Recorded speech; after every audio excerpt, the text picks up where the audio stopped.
There's a couple of ways we can open up a cross-section window to view the cross-section of our design. The main one is through the vertical grading editor. So we'll just make this a fraction smaller and then right-click within this window.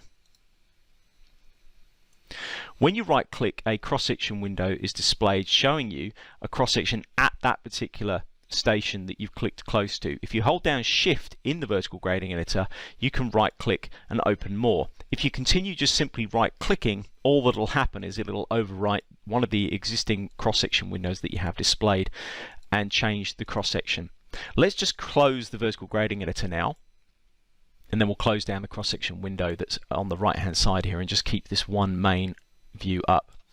So in respect of navigation, if you want to zoom in and out, you can just simply use your mouse wheel and holding down your mouse wheel to pan. And then very simply, if you want to zoom extents, you can just double click your mouse wheel again, very similarly to the vertical grading editor.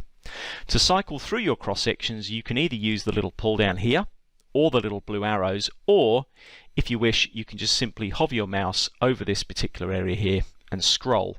If you scroll your mouse, as I'm doing right now, you'll find that that particular cross-section display is cycling through all the available cross-sections, gets us to the particular cross-section very quickly.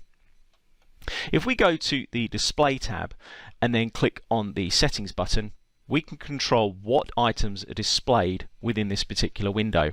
So if you don't want to show, for example, this is fill, and I'm just trying to move this across, actually gives a bit more context. They all show fill, great.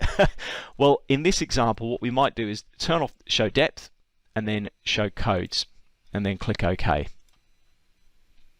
That can be really helpful for when we do something called cross-section editing a little bit later on to help see the codes and give us some context to our design.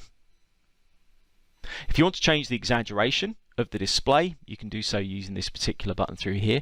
If you want to change the exaggeration for this form entirely going forward, you can do that using this following button and then go in here and actually change the default value. You can also change the default width and height of the cross-section window as it is displayed on every single job going forward by changing these values.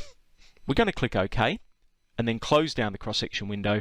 If you want to open up a cross-section window without having to go through the vertical grading editor, you can right-click on the string that you want to view, click on View Cross-Section, and you can see here we're presented with our cross-section window. Let's close that down.